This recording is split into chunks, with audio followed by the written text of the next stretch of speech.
So, you ever wonder why it gets harder and harder to go into that job every morning, although you did your prayer and your meditation that day? You ever wonder why it seems more and more challenging to wake up next to that person in that relationship where your needs are unmet, although you've been journaling and doing your affirmations on a daily basis? You ever wonder why, when it's time to pay your bills or an unexpected expense comes up, you feel tons of anxiety, although you enjoy your occasional glass of wine, a cocktail, a night out with the girls? I'll tell you why. It's because chronic stress is not always a result of our external circumstances. In many cases, in my experience as a coach, chronic stress is a result of internal delay, denial, or disobedience. Let me tell y'all a few stories. So, several years ago, I had a client who was bold enough to share that they had been struggling in their relationship. Now, this just wasn't any old relationship. This wasn't just any old marriage. This was a 50-year marriage. I had a client who admitted that they had never been bold enough to say out loud and admit to themselves that they were not happy in their 50-year marriage. They had kids. You can only imagine the ups and downs and all the things they've been through as a family.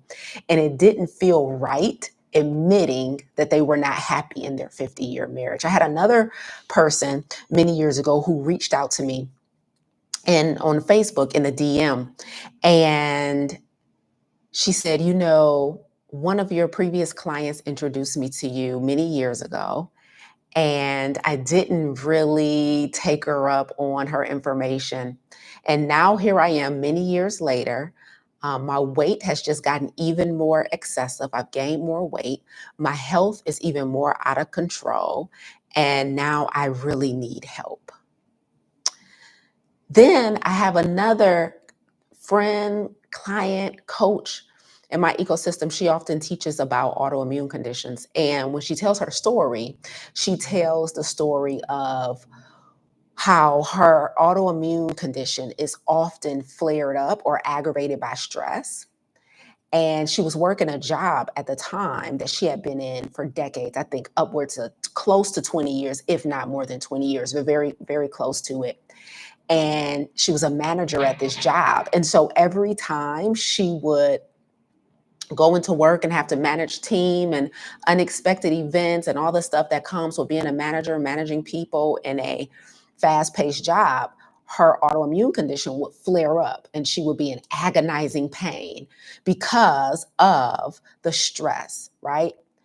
And she stayed in that job, like I said, nearly 20 years before she finally got bold enough to leave. So, why am I telling you guys this story about a 50-year marriage that someone was miserable in, about somebody who had been given an option to do something about their health, didn't take that option, and their health escalated many years later? Why am I telling you the story about someone who had a chronic health condition that was aggravated by stress and was in a very, very stressful job that caused their health condition to get even worse and to escalate?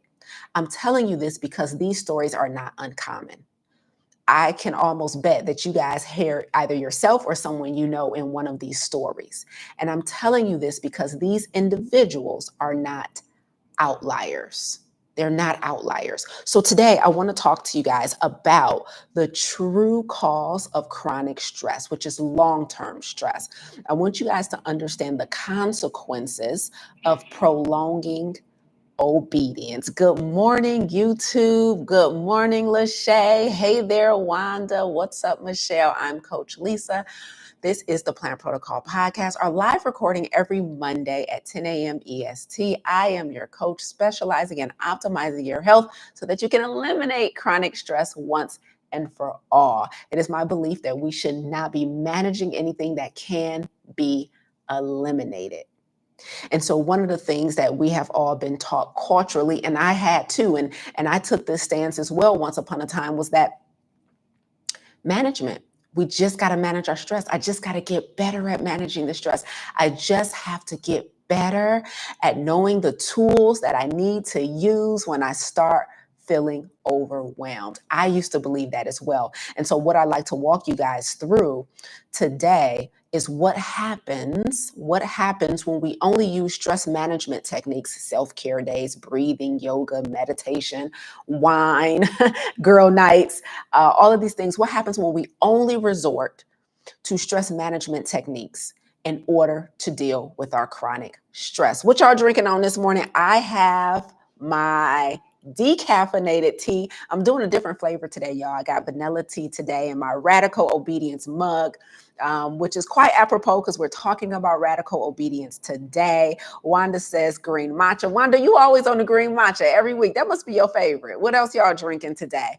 But I have a vanilla decaffeinated tea by one of I really like this tea brand, Harney and Sons. I've been drinking Harney and Sons for many years, and I really enjoy their tea. So I'm drinking Harney and Sons Vanilla Camoro is the brand today. And we're doing the 30-day vegan salt, oil, and sugar-free challenge right now inside of the plant protocol. So I'm not consuming any caffeine. So all of my tea is decaf. Okay, so let's get back on topic. So chronic stress, I just want to make sure we're all clear because I know some of you guys have been here for a while and you're here every week, but not all of you. And I want to make sure you understand that when I teach about stress, I'm not advocating for a 100% stress-free life. I am advocating for a 100% chronic stress-free life. So I want to make sure that you guys understand that stress is a natural part of life. It happens to all of us. The goal is not necessarily to be stress-free. The goal is to be free of chronic stress because not all stress is created equal. And acute stress is actually extremely healthy, but chronic stress kills. Chronic stress kills. So that's the kind of stress that we want to get in front of. That's the kind of stress that we want to combat. And we want to ensure that we're doing everything we can to stay chronic stress free. And so I started today's episode sharing that chronic stress isn't always due to external circumstances. Although that's the first thing we blame. We're like, this job, this man, this woman, my parents, my kids, I'm a caregiver now, that's hard. You know, these finances, this money, these bills, that's stressful. This health, this sickness, this condition, these medications, these doctor's appointments, these flare-ups, that's stressful, right? Trying to entrepreneurship, let's not even get started on that. Stressful. And so oftentimes when we're talking about the things that's overwhelming us, we almost always reference external circumstances. However, the reason stress management techniques are not working for you, the reason the meditation, the yoga, the journaling, the cocktails, the self-care days, the vacation, the mental health days, the reason that's not working for you is because stress gets stronger the longer you are disobedient. So let me give you even more doubt-in example. You guys, so I'm plant-based vegan. But when we do this 30-day vegan challenge, we do it twice a year to help people optimize their physical health so that they can combat chronic stress, right? Because you can't do much with brain fog, right? And low energy. So to combat chronic stress, we start with your physical health. So we do this challenge twice a year. And usually when we do this challenge, I almost never eat out. So when we're doing the 30-day challenge, I'm cooking a lot, right? I'm cooking a lot. I'm buying a lot of groceries. And of course, that includes a lot of fruits and vegetables, right? And so I buy a lot of fruits and vegetables. And you guys probably all know that one of the things that comes with buying a ton of fruits and vegetables are fruit flies. And they're so irritating. They're so irritating, right? And so when we're doing this challenge, because I'm doing a lot of more cooking, there's a more prevalence of fruit flies and they irritate the heck out of me. And listen, I have been searching all over the internet, Google searches. How do you get rid of these fruit flies? And I was trying everything. People are like, put vinegar and dish detergent in a little capsule and they'll land in there and it'll capture them, cover it up. Use wine.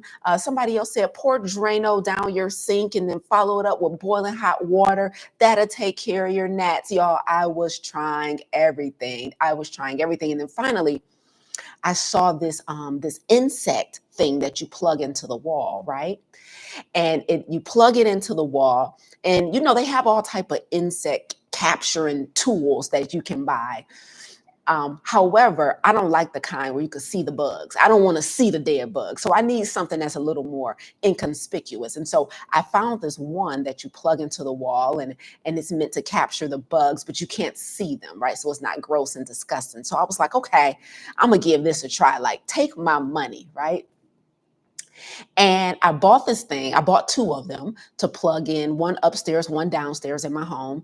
And I bought it, and it seemed like it was working. It was working, y'all. So I'm cooking, I'm buying fruits and vegetables, and you got bananas on the counter. I'm making my smoothies, I'm slicing up avocados, and it used to be that when I'm making my smoothie in the morning or I'm making a stir fry, if I'm cutting up vegetables and fruit, I would have at least one fruit fly that's trying to compete with me in the kitchen. But when I bought this bug pluggy any thingy, I plugged it in, and all of a sudden, it was no more fruit flies. I was like, finally, something that works, right? Finally, something that works. Then guess what happened, y'all? No joke. About a week, maybe 2 weeks after buying this thing, all of a sudden, it was not nearly as many fruit flies, but there were still like one or two. And let me tell you something about these one or two. I swear on everything I love. I work out about 5 or 6 days a week. I know what muscles look like. I swear on everything I love. These new fruit flies have biceps. I swear. Don't challenge me in the chat. On everything I love, these new fruit flies, they had hamstrings, they had glutes that was sitting up high, they had calf muscles that was popping out through their jeans. Y'all, I promise you, I bought this bug contraption. I plugged it in. It worked for about 2 weeks. And then all of a sudden, I was in the kitchen one day. I'm about to cook up some goodness, about to blend me a good smoothie, and a fruit fly came flying past my face. And I swear it looked me dead in my eye and said, try something. I swear, I swear, y'all know I don't be lying. Y'all know I don't be lying. This fruit fly looked me dead in my eye and said, try something. Now, what does this have to do with chronic stress? What I'm trying to tell you is, when you only manage a situation, it doesn't necessarily get completely rid of it. The thing just comes back stronger.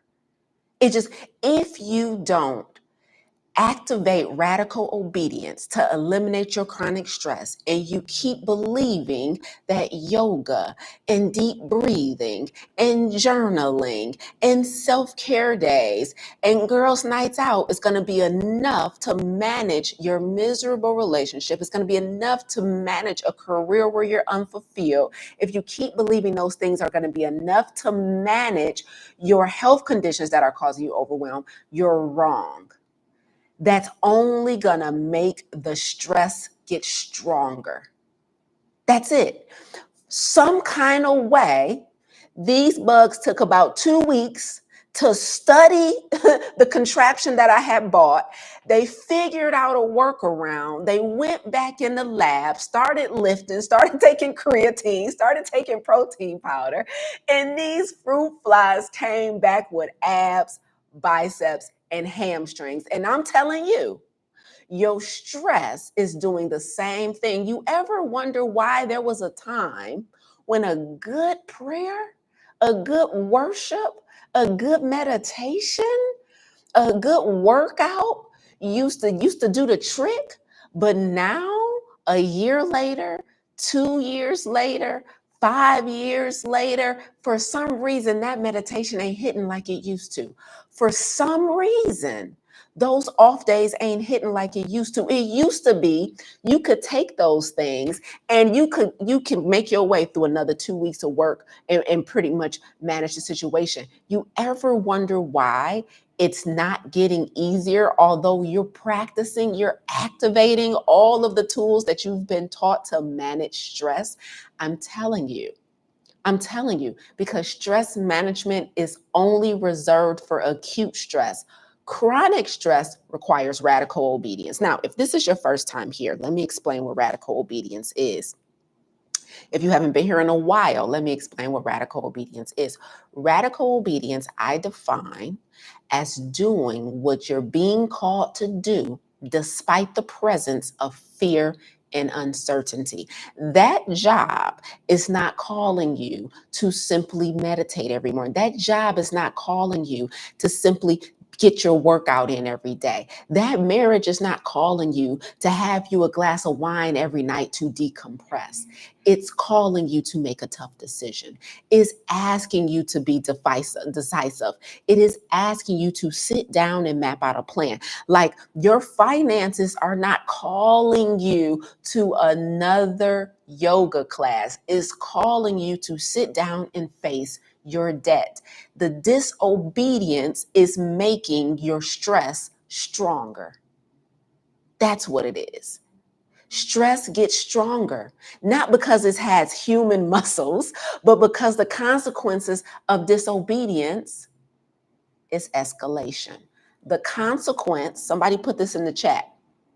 This is your major takeaway. The consequence for disobedience is escalation. That's why Monday mornings keep getting harder and harder. That's why every week in that relationship gets harder and harder. That's why every week in that body where you are overweight, where your blood pressure is erratic, where your blood sugar is out of control, that's why it keeps getting harder and harder, because the consequence for disobedience is escalation. Let me break down escalation for you. So when something begins to erode, when something begins to get you're starting to realize, you're starting to see red flags. Like you got the job you prayed for, but then 5, 10, 20, 30 years into it, it's no longer fulfilling. Like you got into the relationship and got the marriage, but 5, 10, 30, 40, 50 years into it, the relationship has eroded. Like the red flags have been showing up. But here's what consequences look like, consequences of disobedience. First red flag is tolerable. Things are tolerable. You know what? I done gained a little weight. You know what, these my work is starting to get dull a little bit, a little stale. It don't makes me happy, but whatever, it's tolerable. I've been here a while, it's paying the bills, or I can still fit into my jeans. They're a little tighter, but it's tolerable, right? Then time continues to go on, and you just implemented a stress management technique. And so you didn't change anything, you just introduced a breathing regimen, right?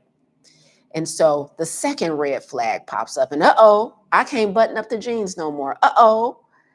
Every time I go into this job, the first person that talks to me, I'm ready to pop off. I at least used to be able to make it through the morning. Every time my spouse breathes, I'm willing to commit manslaughter. Right? That's the second red flag. Okay, now we've escalated to not that bad. It's still not that bad. It went from one red flag, tolerable, second red flag, not that bad. And so what we do, we introduce another stress management technique. Okay, I'm not just about to pray. I'm not just about to meditate. I need to do something deeper. Okay, let me start getting regular massages now. I gotta pay for people. Let me get some massages now. Let me go start getting facials. Let me start doing staycations by myself 2 days instead of one. Let me get out the house more, right? We introduce another stress management technique. Now the third red flag done popped up. We don't went from tolerable to not that bad to unbearable. That is the consequences of disobedience. The consequence of disobedience is escalation. It escalates from tolerable to not that bad to unbearable. Escalation is the thing you should be afraid of. Stop thinking that I can avoid doing hard things. Stop thinking that I can avoid making tough decisions. Stop thinking I can avoid having difficult conversations, and start believing that if I don't, this thing could escalate to a point of unbearable. And unbearable is one of the most dangerous places to be, because when things are unbearable, we are more susceptible to making emotional decisions. And emotional decisions looks like lashing out because you can't take it anymore. Emotional decisions looks like eating or drinking yourself to self-destruction because you can't take it anymore. You can't cope with reality anymore. Escalation, unbearable, looks like going to the doctor and getting a diagnosis where they say, unfortunately, this has spread so much. This has gotten so bad. We can't get rid of all of it, but most we can do is make you comfortable while you live with it. What escalation looks like. That's the consequences of disobedience. You got the red flag, you got another red flag, you got a third red flag, and yet and still, you were so scared to make a bolder decision that you decided to manage a situation that should have never been managed. It should have been eliminated. It should have been eliminated, right? So you guys know antibiotics, right? You guys know antibiotics. And did you guys know, I'm sure this is pretty fairly common knowledge, but did you guys know that today the average person has such a resistance to antibiotics that if you get an infection or get, diagnosed with something, that today, if you are prescribed antibiotics, you normally have to get prescribed antibiotics at a much higher dosage than you would have years ago, because of the resistance that many of us has built up to antibiotics. So you get some type of infection, you get some type of illness, and normally you could go to urgent care, you can go to the doctor, whatever. They'll do a test. Yep, you got this infection. Let me write you a script for some antibiotics. Did you know the dosage today is much higher than what it used to be, because we have built up a resistance to it? And the reason we've built up a resistance to antibiotics is not because we've been taking it repeatedly, not intentionally.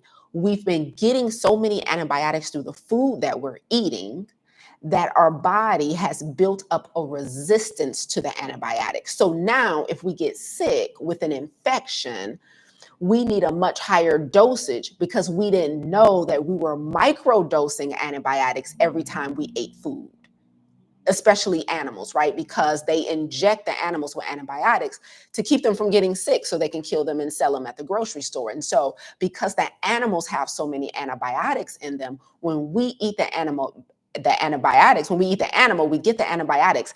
And so we're steadily producing this bacteria in our gut that essentially builds up a resistance to antibiotics. So when we get sick and we need antibiotics for real, it takes so much more. It takes so much more for it to be effective. Did you guys know this about antibiotics? Why I'm telling you this? This is called resistant antibiotics. And this is really important. I want to read something to you guys, and I want to tell you what this has to do with stress so you can understand. But there's something called resistant bacteria, right? And what that means is resistant bacteria can cause infections that are difficult and sometimes impossible to treat. This can lead to longer illnesses, more doctor visits, higher healthcare costs, and even death.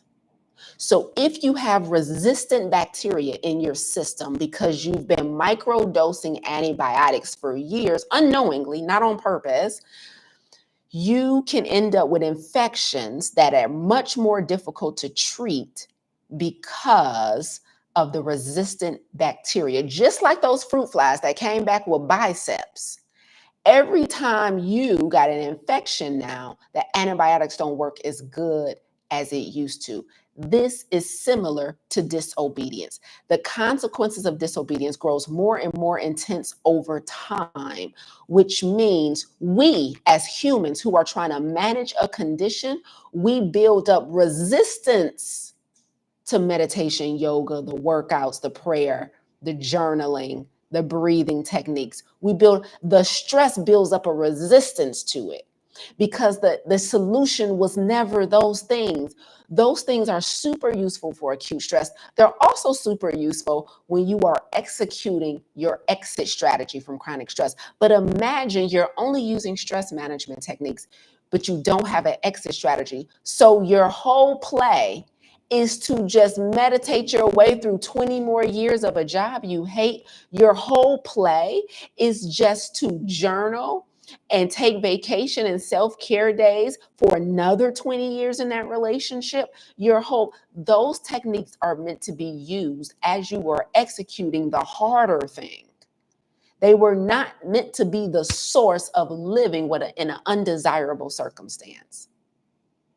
Your problems have become immune to stress management.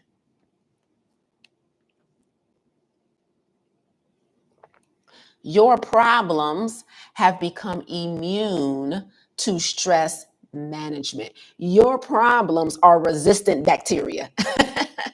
They just don't work as good. It just doesn't work as good. And you want to know why, even after taking an antibiotic, the goal is that the antibiotic gets rid of the infection. So your goal is that the stress management gets rid of the stress, right?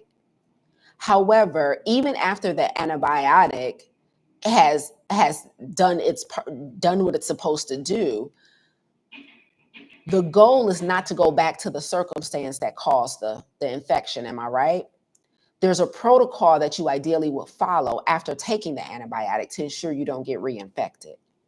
Same thing with stress. Ideally, there's a protocol that you will follow after using stress management techniques to get relief from the circumstance. Now, there should be a protocol that you follow to ensure things don't continue to escalate. There's a protocol that you should follow to ensure things don't continue to escalate. When we do our 30-day vegan challenge, right? So we take everyone off of meat, eggs, dairy, seafood, salt, oil, and sugar for 30 days. And when I'm teaching during the challenge, I tell our students, please, for goodness sakes, I beg of you, at the end of this challenge, do not detox to retox. Do not detox to retox. Don't do all of this hard work of taking all of these inflammatory foods, disease promoting things out of your body and out of your system and out of your diet just to dump them all back in at the end of this 30 days, right? I tell them, don't detox to retox, don't detox to retox. And that's what I'm telling you. That's what I'm telling you. Don't do this beautiful staycation where you unplug and decompress and go inward and you feel amazing just to go back to the chaos with no exit strategy. Don't detox to retox, guys. All stress management is detox, but then you go right back home to the toxicity. You go right back into work, into the toxicity. You go right back in your diet, eating foolishness into the toxicity with no exit strategy. We gotta do better. Stress is killing us. It is. And you know why I started focusing on stress is because I've been teaching health for so long, and I've been teaching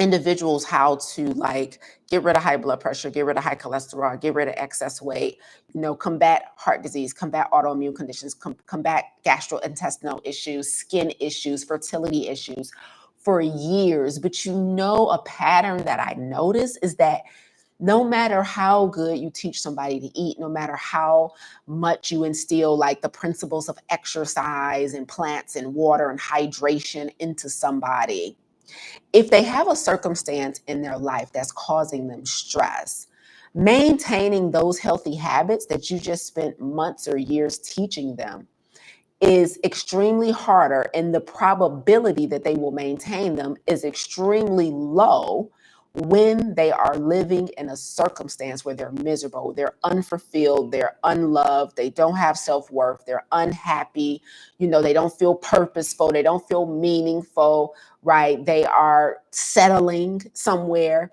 And so I was like, shucks, we got to address this so that that becomes sustainable. Like, I don't want to help you lose 40, 50 pounds. I don't want to help you get off the blood pressure medication and the statins if all you're going to do is go back to the condition that caused it, right? So the word that I want you to take away from today is adaptation. Adaptation. I want you to know that your stress and your problems have adapted. They have adapted to your chronic stress techniques because obedience is the protocol. Radical obedience is the protocol that you should be following to eliminate the stress. It is not temporary stress management techniques.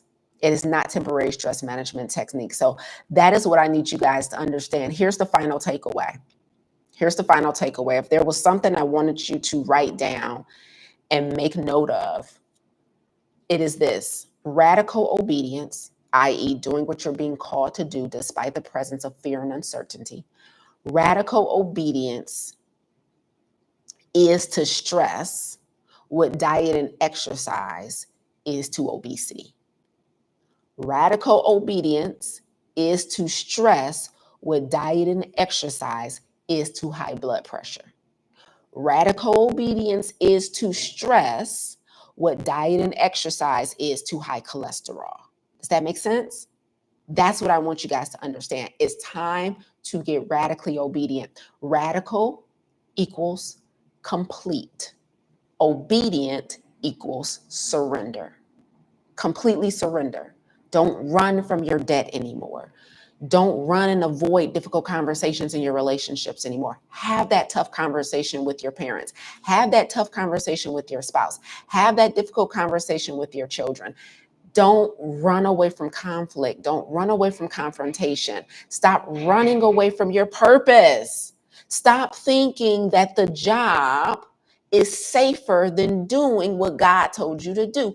You can do both. You can still very much work your 9 to 5 while you're working your 5 to 9, but to just be in the 9 to 5, knowing this isn't the end game, knowing this isn't what you were all called to do, and not doing anything about the assignment that you've been given is disobedience.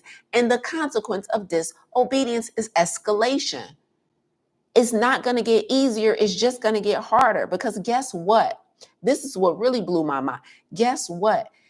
Things don't just, like, when you don't do anything about circumstances in your life that are making you miserable, they don't just stay the same. Like, you can get to a point of no return. There's a such thing as a point of no return.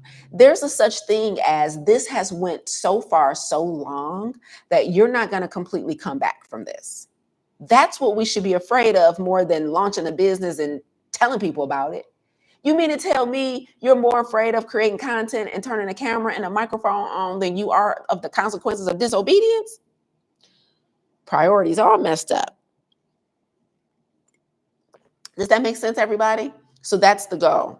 Complete surrender. Complete surrender. Don't do all the things. Don't do all the things to feel better and get relief from your stress and then just go back and retox. Put an exit strategy together, put an enter strategy together, put an engagement strategy together. If you listen to the Plant Protocol podcast, we did a whole series on stress. And I taught in those episodes that to exit from chronic stress, you either need an exit strategy, an enter strategy, and or an engagement strategy. And most of us need all three. Okay, so you need an exit strategy, for example, to get out of the 9 to 5. You need an enter strategy if entrepreneurship is your goal, to get into entrepreneurship. And then you need an engagement strategy to get into community, into an ecosystem for people who can support you on exiting and entering. Right. And so those strategies are what you must use. It's not going to be enough to manage something that was meant to be eliminated. That's all I have for you guys today. Let me hear your takeaways, because y'all know the fee for free. Tell me, was this helpful today? What did you hear that was meant for you today? Let me hear it. Let me hear it. And if you got questions, I'm here for that too. Drop them in the chat, y'all. If y'all got questions, drop them in the chat. But what was your takeaway from today? Listen, next week, I'm excited. Make sure you're here. I'll be joined by somebody in our audience who has decided to let me coach them live. Let me coach them live. And so next week, I'll be joined with a guest. You guys seem to have been enjoying our Coach Me Live series. And so I'd like to invite you guys up. Come on YouTube with me and explain your challenge to me and let me coach you live. And so next Monday on the 21st, we'll be back here. I'll be coaching someone live. And I think you guys are going to enjoy this episode. She's having some health challenges, some emotional eating stuff. And so we're going to talk through it together. Thank you for dropping your takeaways in the chat, y'all. Stacy says, disobedience leads to escalation. It does. It's so crazy. Stuff don't stay the same. It can get worse. Ain't that crazy? Like, you know, when you gain that first 5 pounds, that first red flag, it usually don't stay there. You ever look up a year later and that 5 done turned into 20? Amen. Okay. Wanda says radical obedience because that's my struggle. Yes. Radical, complete surrender, complete surrender. You have to. Malika says, don't detox to retox. Yes, absolutely. Right. So don't do all the things to feel better just to go back to the circumstance that made you feel bad. It's just like, that doesn't make any sense. And arguably that makes things even worse. You want to know why? Because you done got a taste of what it feels like to feel better. Sometimes you can't miss what you never had, but imagine doing the hard work to feel better. Shout out to the 30-day vegan challenge. Imagine doing the hard work to feel better just to on day 31 and on day 32 to start pouring all that foolishness back in your body. And it usually hurts 10 times more because you've got a taste of what it's like to feel good. Okay, so be very careful, right? I love it here. Okay, guys, this has been amazing. For our BS segment today, I want to invite you to ask questions. So at the end of these episodes, I also love to do a short BS business strategy segment. So if you have questions that you want answered about business, about entrepreneurship, about getting started, drop them in the chat. And I'm happy to talk on them or answer one of your questions. If there's no questions, we all good. But if you have some questions for our business strategy segment today, I would love to hear it. I've been in business for 10 years. I run a coaching company and I have a speaking career full time. We coach primarily in the health space and in the business space. Personal development coaching, health coaching, and business coaching has been kind of our 3 linchpins for the past decade. I love this work. I absolutely love this work. And I learn new stuff about it and myself every day, like every day. Like entrepreneurship is one of those things that will challenge you beyond comparison because wherever you go, there you are. And I think one of the things that I'm most proud of that used to bother me is that, you know, when I teach business, I didn't know that it would be for most people more of a personal development program than a business program. So what I mean by that is, and when we teach business, we have a year-long program where we help individuals launch their coaching businesses. And one of the most common pieces of feedback we get in the program is how much the experience is a personal development experience for them more than anything. So many limiting beliefs that they didn't know they had about themselves, so many invitations to heal from stuff that they didn't know they still needed to heal from or that they didn't even know was there.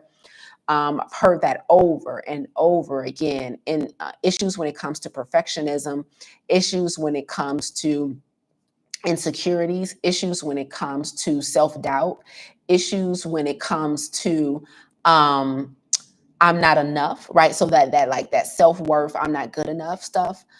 All of that stuff comes up when you when you go out and work for yourself, when you make the decision to work for yourself. And everybody is not meant to be an entrepreneur. And that was a hard realization for me, right? I had to realize, I used to just think like everybody can do it.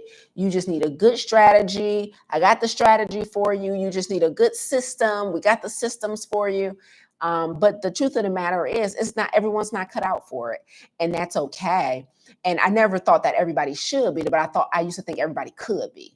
I really did. I like really used to try and believe in people. Like I really thought like anybody can do this. You just have to have a system and blah, blah, blah. And it's just not true. Like it's not true. This is like leadership at a whole nother level, right? Like all of the decisions are your responsibilities. All of the failures, all of the consequences that comes with your decisions are your responsibility. You're responsible for leading people. You're responsible for the vision. You are responsible for so much when you decide to work for yourself. And I don't think everybody can handle that. And not only that, not everybody wants to, and that's okay. Like I don't put entrepreneurship on a pedestal. I don't try and, make it glorify it so that people think that everybody should be gunning to run their own business. You shouldn't be. You definitely should not be. And it's okay if you don't want to. And sometimes it requires you trying to realize that you shouldn't be. And I had to learn that, like, okay, they needed to try it to see that they're not cut out for it. And that's okay. Because it's not the easiest thing in the world, bar none. Right. And so what you want to make sure of is that whatever you decide to do, however you decide to contribute to society, is something that you genuinely want to do, because self-actualization can happen in any role. Self-actualization can happen in any role. Self-actualization means your gifts and your talents are being used up in the best way possible, meaning you are your most meaningful and purposeful and most aligned self when you're self-actualized. And that can happen at a 9 to 5. Self-actualization can happen working for yourself or working for someone else. There's no right or wrong path. But I'm huge on making sure people know and experience and are exposed to what it takes, right? What it takes. And entrepreneurship takes a lot. And so I'm hoping those of you who are doing it are recognizing that. And I hope those of you who are considering it are keenly aware of that. Right. So I don't see any business questions come in. So I just wanted to share that tad bit with you guys today. Listen, we'll be back here next Monday, same time, 10 a.m. EST. And again, next week, I'll be joined by someone who is going to allow me to coach them live. She wrote in about some challenges she was having in her health. And they were so good because they're very, very common. There's challenges that I've heard from many of you in our ecosystem. And so I'm super, super excited to talk to her next week. And I'm very, very, very, very proud of her willingness to be transparent. And so if any of you are interested in allowing us to coach you live, we would absolutely love to have you. Let me drop the link in the chat. If you're like, yep, Lisa, I would love to have a complimentary coaching session. I never thought you would ask. I would love for you to be bold enough to come up and let us coach you live. So let me drop the link for Coach Me Live right here in the chat for you guys. And for anybody, it's a short application. You just put in your questions, your comments, and then we get you all set up.